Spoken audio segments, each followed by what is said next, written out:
नमस्कार साथियों, द्रवेश क्लासेस के YouTube चैनल पे आपका स्वागत है। आज मैं आपको एक CBSE ने एक नई गाइडलाइन जारी की है हमारे लिए, उसके बारे में कुछ मैं आपको आज बताने वाला हूँ। CBSE क्लास 12th का जो केमिस्ट्री का जो सिलेबस रिड्यूस हुआ है, वो पूरा सिलेबस मैं आपको बता देता हूँ कि उसमें कौन कौन सी यूनिट आपकी हटा दी गई हैं, कौन कौन से टॉपिक आपके हटा दिए गए हैं, ये सब आपको मैं आज बताने वाला हूँ। तो सबसे पहले देखो आप कि जो यूनिट फर्स्ट है सॉलिड स्टेट जो यूनिट है, सॉलिड स्टेट में आपकी जो लास्ट का पार्ट था इस यूनिट का, जिसमें हम सॉलिड की इलेक्ट्रिक और मैग्नेटिक प्रॉपर्टी के बारे में पढ़ते थे, ठीक है, बैंड थ्योरी पढ़ते थे मेटल्स की, ठीक है, सेमीकंडक्टर और insulator, N type P type semiconductor के बारे में पढ़ते थे। ये पूरा पोर्शन आपका हट गया है। ये आपकी फर्स्ट यूनिट के जो टॉपिक हैं जो अभी आपके हटा दिए गए हैं, ये लास्ट पार्ट है। देखो कुछ यूनिट में आपका जो कुछ टॉपिक है वो हटाए गए हैं और कुछ पूरी की पूरी यूनिट आपकी हट गई है। आगे देखो नेक्स्ट आपकी जो सेकंड यूनिट है, सेकंड यूनिट में जो आपका लास्ट वाला जो टॉपिक था एबनॉर्मल मॉलिक्यूलर मास, ठीक है, और वेंट ऑफ फैक्टर, ये दोनों के दोनों आपके हट चुके हैं। एबनॉर्मल मॉलिक्यूलर मास भी हट गया और वेंट ऑफ फैक्टर भी आपका हट गया है। इसके बाद में जो इलेक्ट्रोकेमिस्ट्री है, इसमें जो लास्ट का पार्ट है, इसमें भी जो लास्ट वाला पार्ट है वही हटा है, जिसमें हम लोग ज़्यादातर सेल के बारे में पढ़ते हैं, ठीक है, जिसमें कि आपकी लेड स्टोरेज बैटरी आती है, फ्यूल सेल आता है, ठीक है, ये कोरोजन है, इस कोरोजन में एक थ्योरी का भी यूज होता है, ठीक है, कोरोजन के लिए कि किस किस तरीके से कोरोजन होता है। लाज भी खत्म कर दिए गए इलेक्ट्रोलाइसिस के, ड्राई सेल और इलेक्ट्रिक सेल और गैल्वेनिक सेल भी आपका हटा दिया गया है क्लास थर्ड यूनिट से। इसके अलावा जो आपकी फोर्थ यूनिट है केमिकल काइनेटिक्स, इसमें जो हटाया गया है वो हटाया गया है कंसेप्ट ऑफ कोलिजन थ्योरी, ठीक है, मींस जो कोलिजन थ्योरी मींस ये भी बिल्कुल लास्ट वाला पार्ट है, जिसमें आप activation energy, Arrhenius theory, collision theory के बारे में पढ़ते हैं। ये वाला पूरा पार्ट हट चुका है। सरफेस केमिस्ट्री में भी आपका emulsion, types of emulsion, catalyst, homogeneous catalyst and heterogeneous catalyst भी हटा दिया गया है। इसके अलावा हम कैटलिस्ट की एक्टिविटी और सिलेक्टिविटी के बारे में पढ़ते हैं सॉलिड कैटलिस्ट में, और एंजाइम कैटलिस्ट के बारे में पढ़ते हैं। ये भी बिल्कुल लास्ट वाला पार्ट था आपका, जो कि अभी आपका हटा दिया गया है। तो आपको ये ध्यान में रखना है कि ये जो पहली 5 यूनिट है, इनमें जो कुछ टॉपिक हैं वो हटाए गए हैं, लेकिन जो आपकी जर्नल प्रिंसिपल ऑफ आइसोलेशन थी, इसमें आपका पूरी की पूरी यूनिट को हटा दिया गया। मीन्स कहने का ये है कि journal principle of isolation unit अब आपकी नहीं आएगी। और इसके अलावा जो पी ब्लॉक एलिमेंट है, इसमें जो प्रिपरेशन एंड प्रॉपर्टीज है वो हटाई गई हैं। एक तो फॉस्फिन की, एक सल्फ्यूरिक एसिड की, ठीक है, एक industrial preparation of the manufacturing, ठीक है, जो सल्फ्यूरिक एसिड को हम इंडस्ट्री में कैसे तैयार करते हैं।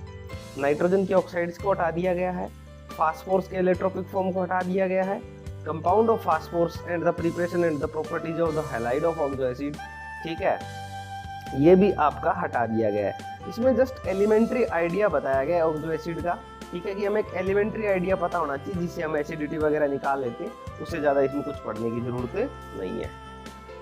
इसी तरीके से जो 8th यूनिट है, इसमें केमिकल रिएक्टिविटी ऑफ लेंथेनॉइड्स को भी हटा दिया गया है। एक्टेनॉइड्स, लेंथेनॉइड और एक्टेनॉइड्स की जो केमिकल रिएक्टिविटी है वो हट गई है। इलेक्ट्रॉनिक कॉन्फ़िगरेशन हट गया है। Oxidation state comparison and length comparison with the lanthanoids, ठीक है, ये वाला टॉपिक हट गया। और लास्ट में जो प्रॉपर्टीज और प्रिपरेशन थी KMnO4 और K2Cr2O7 की, जो कि CBSE में बड़ी इंपॉर्टेंट, इसको हम लेके चलते हैं, ये भी आपकी क्या कर दी गई है, हटा दी गई। ये टॉपिक यहाँ से कुछ हटे हैं डी एंड एफ ब्लॉक से। इसके अलावा कोऑर्डिनेशन कंपाउंड, कोऑर्डिनेशन कंपाउंड में structure and the stereo isomerism, ठीक है, जो आपका आइसोमेरिज्म वाला टॉपिक है वो पूरा हट चुका है। Importance of the coordination compound भी आपका जा चुका है, जो कि हम बिल्कुल लास्ट में पढ़ते थे। इसी तरीके से जो 10th यूनिट है आपकी halo alkane and hello arenes, ठीक है, इसमें जो आपका इन्वायरमेंटल इफेक्ट है डाइक्लोरोमीथेन का, मींस जो भी आपके हेलो एल्केन और हेलो एरेंस के जो कंपाउंड बनेंगे, ठीक है, इनका जो हम यूज पढ़ते थे वो पूरा यूज आपका हट गया है। तो कहने का मतलब क्या है, इसको भी अब हटा दिया गया है। और इसके अलावा एल्कोहल, फिनोल्स और इथर में भी आपकी जो मेथेनॉल और इथेनॉल के जो स्पेशल रेफरेंस हम यूज करते थे वो हटा दिए गए हैं। एल्डिहाइड कीटोन, इसमें से कुछ नहीं हटाया गया है। डाइजोनियम अमाइंस में जो डाइजोनियम साल्ट था, डाइजोनियम साल्ट आपका हटा दिया गया है। इसमें डाइजोनियम साल्ट की प्रिपरेशन, केमिकल प्रॉपर्टी और इसको हम कहाँ कहाँ पे सिंथेसाइज में इसका यूज करते थे, वो सब आपका हटा दिया गया है।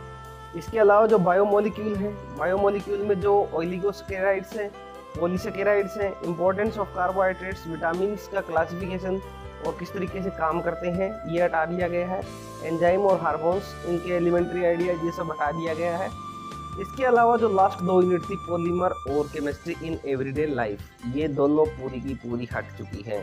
कहने का मतलब क्या है, ये आपकी लास्ट वाली 2 यूनिट, तो कहने का मतलब ये 3 यूनिट आपकी पूरी हटाई गई है, जिसमें आपकी लास्ट 2 यूनिट होगी पॉलीमर और केमिस्ट्री इन एवरीडे लाइफ। और इसके अलावा आपकी जो एक पूरी यूनिट हटी है, वो है आपकी जर्नल प्रिंसिपल ऑफ आइसोलेशन। कहने का मतलब ये है कि ये 3 यूनिट तो आपकी पूरी हटा दी गई और बाकी यूनिट से कुछ टॉपिक हटाए गए हैं। तो ये आज सीबीएसई की नई गाइडलाइन आ चुकी है।